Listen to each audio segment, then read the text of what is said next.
Hi. You probably remember last Sunday?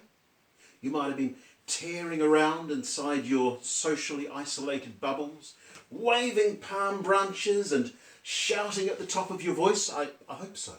It was great. I mean, really, it was just the best.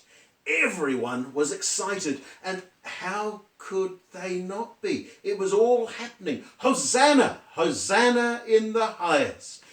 And all for this bloke riding his donkey down the main street.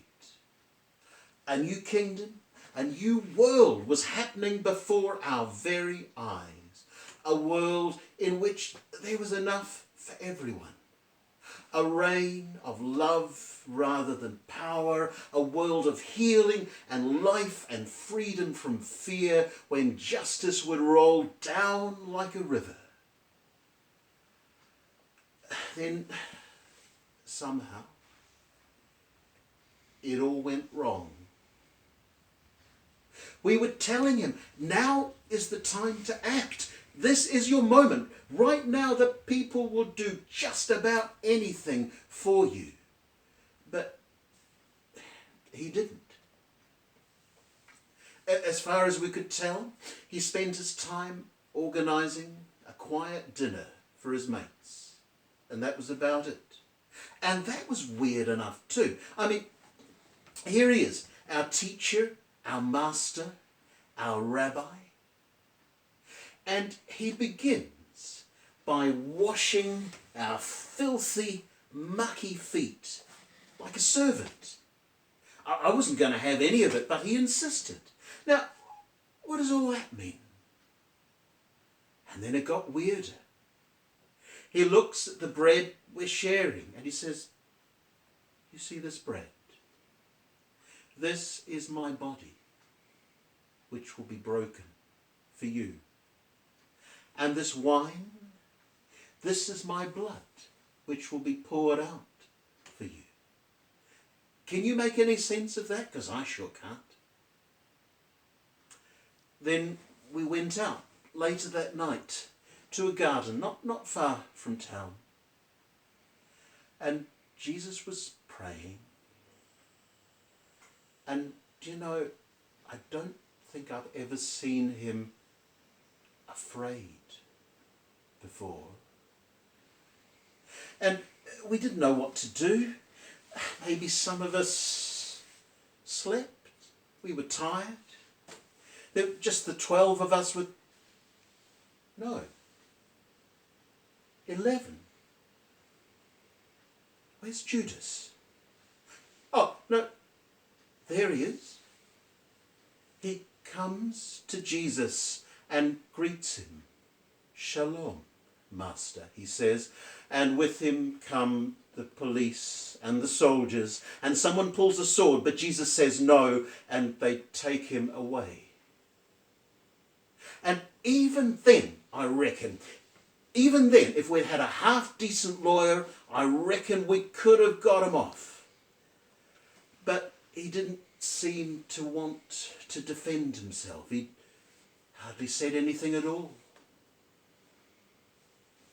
And then some of us ran away and hid. And others pretended they didn't know him, and others watched from a distance as they slowly killed him. And I think the worst bit of all the worst bits came not long before the end. When this man, who all his life had known the most intimate connection with God, even that was taken from him. My God, why have you forsaken me? Why have you left me alone here? And so there was nothing to do but take him down from the cross and lay him in the tomb. So on Sunday, the women go to the tomb to take care of his body. And you wouldn't believe that things could get worse, but they do. His body has gone. What more could they possibly want to do with him? But the women said that it was okay, that they'd actually met Jesus on the way back. And this, of course, was the worst of all, that their minds had given way under the stress of grief and horror. And we're trying to explain to them how it couldn't possibly be Jesus they had seen, when suddenly he's in the room with us. Shalom, he says. Peace be with you.